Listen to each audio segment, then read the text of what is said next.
Hello again.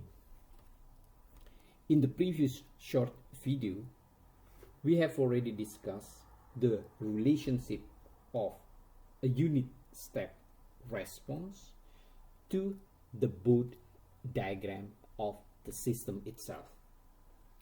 In this video, we are going to discuss the relationship of a unit step response of a closed loop system to the Bode diagram of its open loop transfer function. I hope you see the difference here. In this video, we will consider a closed loop system and we will investigate the relationship between the unit step response of this closed loop system to the Bode diagram of its open loop transfer function. To illustrate what I just mentioned clearer, so let's now consider a closed loop system, as you can see in this slide, where the open loop transfer function is equal to GS. So the open loop transfer function is GS now. And what we are going to do in this short video, we are going to discuss how the unit step response of this closed loop system to the Bode diagram of the open loop transfer function. So we will just simply correlate the unit step response of this closed loop system, but we will correlate it only to the Bode diagram of the open loop transfer function. So this is exactly what we are going to do now. In this case then, if you still remember, of course, unit step response can be quantified by few features, and these features are rise time, peak time, settling time, and maximum overshoot or percent overshoot. Let's pick two of them, rise time and percent overshoot, and we will correlate it to the features of the open loop transfer function. You still remember in the previous two videos, there are two features of open loop transfer function Bode diagram. What are those? The two features of open loop transfer function Bode diagrams are, you can guess, yes, it's phase margin and phase margin frequencies. There are two more, of course, from open loop transfer function Bode diagram. The other two are gain margin and gain margin frequency, right? But in this particular video, let's particularly discuss the relationship of the features in unit step response to phase margin and phase margin frequency.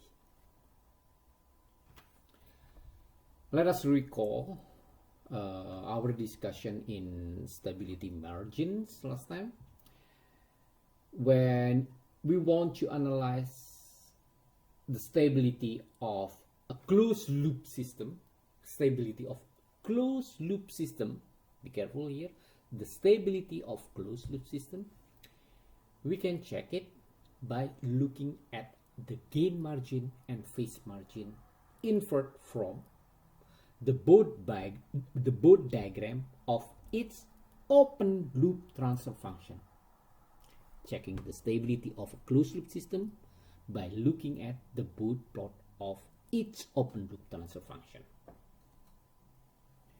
And the Bode diagrams of the open loop transfer function has at least 4 features: gain margin, phase margin, gain margin frequency, and phase margin frequencies. These are the 4 most common features that we can see from the Bode diagrams of the open loop transfer function in our closed loop system. Now, if we are referring to the unity feedback system or a closed loop system, as I have already presented in the previous 2 slides, the open loop transfer function of that particular unity feedback system or that particular closed loop system is GS. GS is the open loop transfer function. In frequency domain, of course, I can present it as G omega, and the magnitude then at the end will be equal to this one, the one that you can see in this slide in the upper right side of this slide. Based from the discussion,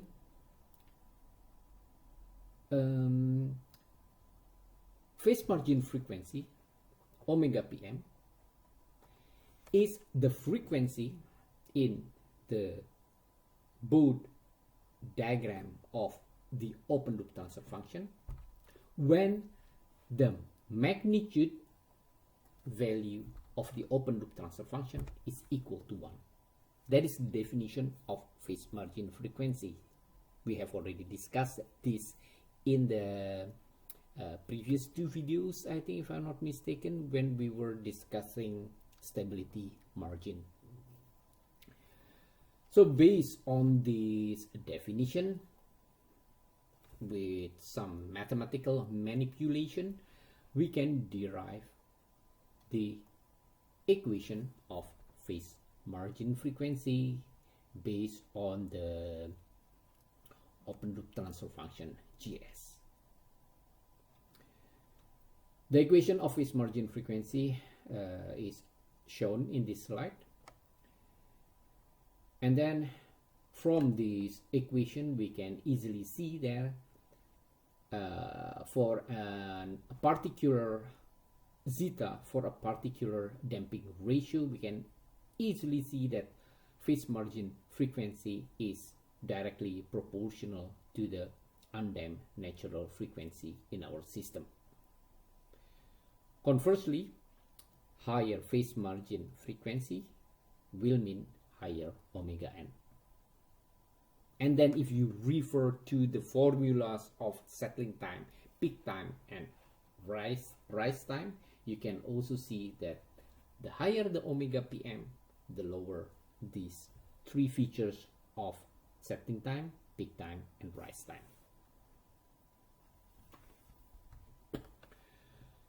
What about the relationship of zeta to the phase margin itself? In the previous slide, we discussed the relationship of zeta and omega n to the phase margin frequency. But now, how does it look for a phase margin itself? As you know, phase margin means the distance of the phase from negative 180 degrees at the phase margin frequencies. So in order to allow us to evaluate the phase margin, what we have to do, we need to find the phase at the phase margin frequency. How to do that? Of course, we just substitute omega PM to the omega in the phase equation of our open loop transfer function. If this is the open loop transfer function, we have already discussed it before, and you know you can find what j omega is. What you have to do, you have to derive the phase equation of j omega, and by substituting omega PM to omega in our equation of this phase, you can easily see that the phase of our open loop transfer function at the phase margin frequency will be equal to this one, the first line in this slide. So how to find the phase margin? Of course, if you know this phase, I cannot really make a straight line. If you know this phase, which is evaluated from this equation, then we can easily find the phase margin in this phase plot, which is basically equal to this angle minus 180 degrees, and then this will be the result.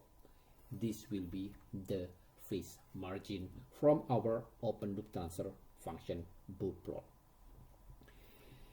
Manipulating this equation mathematically, we can find that the phase margin appears simply just as a function of a damping ratio zeta.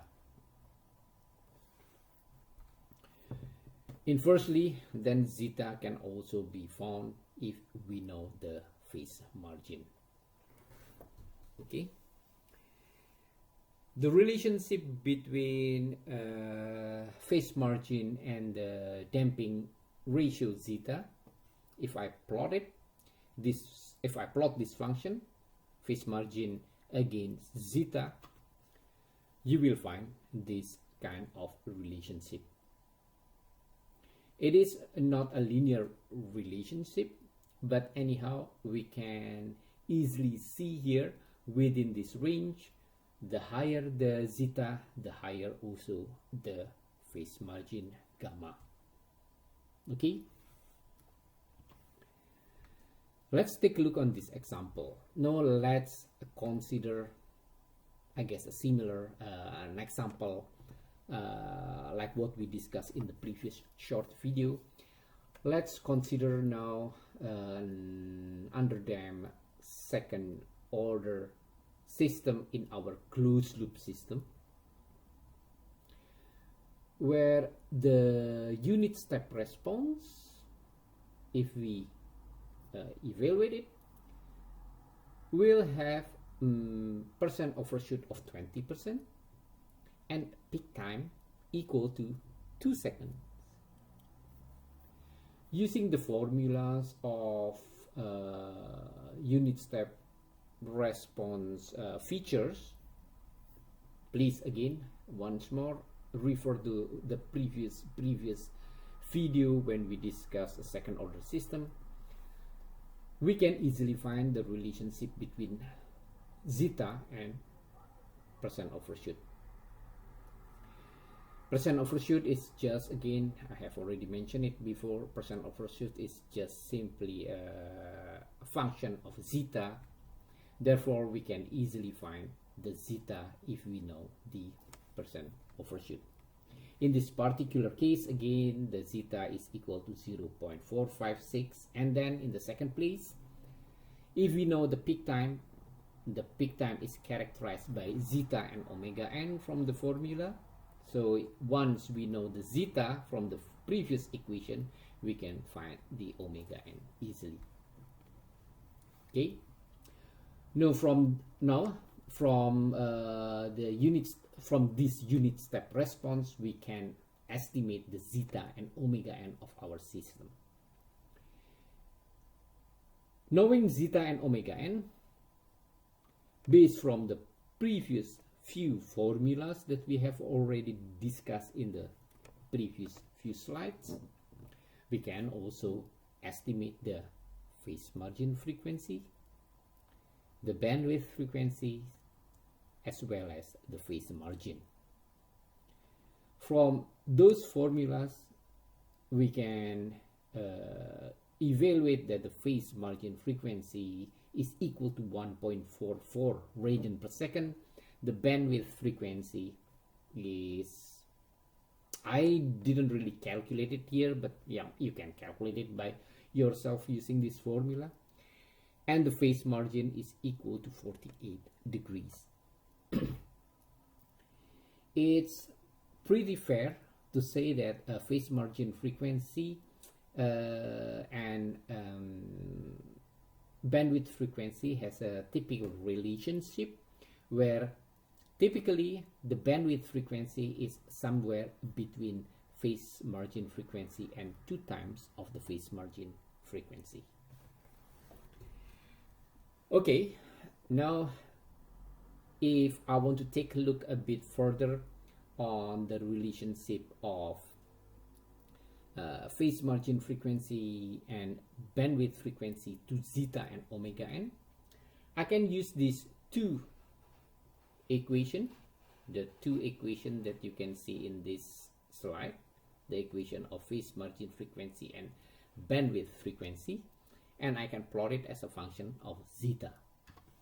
So this is how the relationship of bandwidth frequency and phase margin frequency as a function of zeta and omega n. For a fixed omega n, we can clearly see here that when zeta increases, omega pm or phase margin frequency will decrease. Let's consider another example now here. I have this practical example of a closed loop system of a DC motor. So I put a DC motor here in closed loop form, where of course if you run a DC motor, obviously you need a power supply, you need an amplifier. So in this closed loop system, the open loop transfer function consists of two subfunctions, two subsystems, the DC motor and the amplifier transfer functions.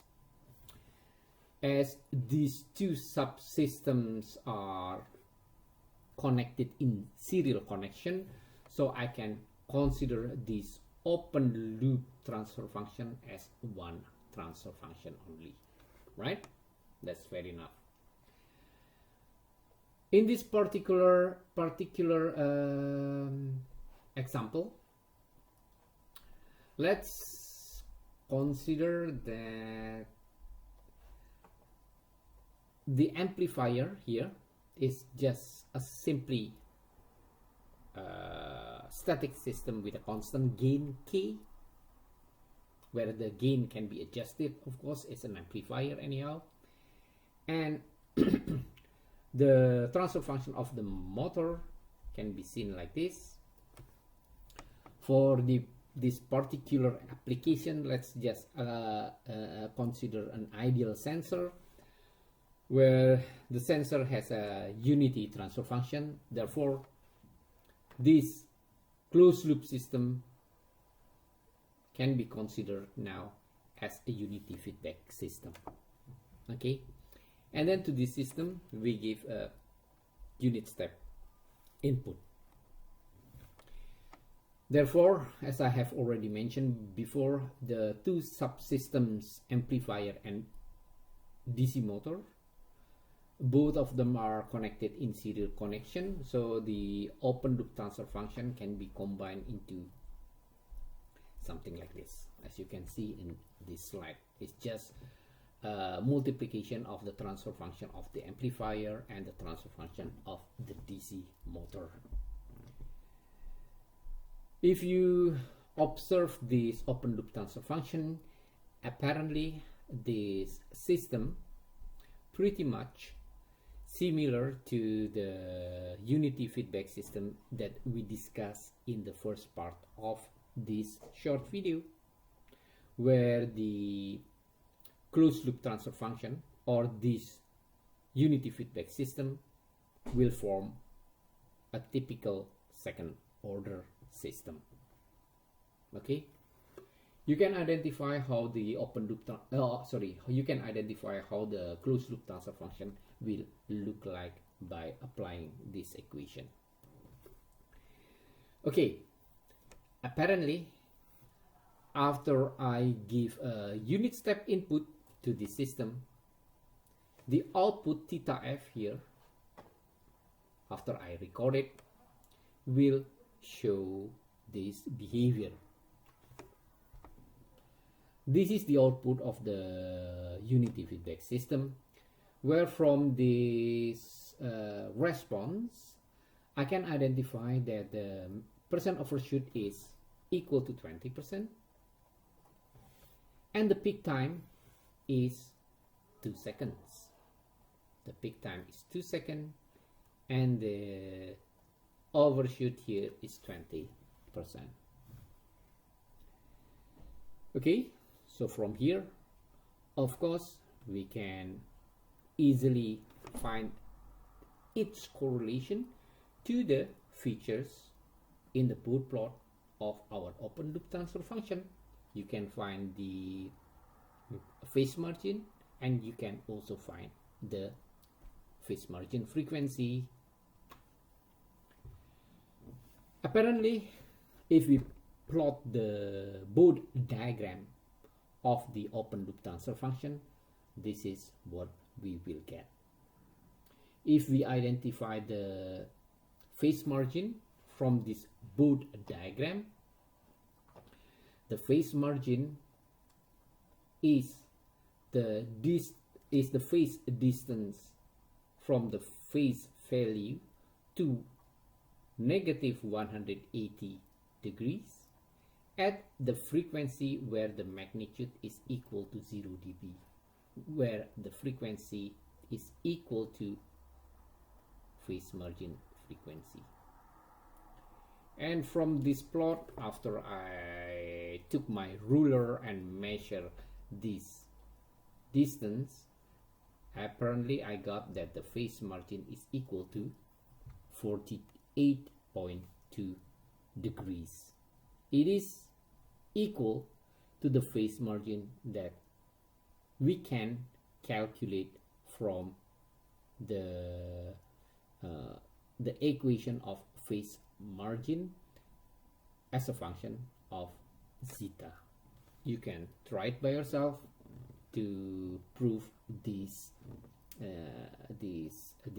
relationship. Okay, I can highlight a few comments from this exercise. The correlation between the overshoot, the percent overshoot, and peak time, and the open loop frequency response. What I mean by open loop frequency response is the features in the open loop transfer function Bode diagram, which are phase margin and phase margin frequency, almost exact for a second order system. We have a second order system in the closed loop system, right? The closed loop transfer function will form a second order system transfer function. So the relationship between this percent overshoot and peak time in our unit step response of the closed loop system is almost exact to the open loop frequency response in terms of phase margin and phase margin frequency.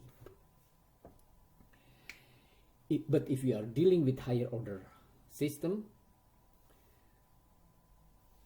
of course the precision of this correlation will slightly drop, but it is fair enough.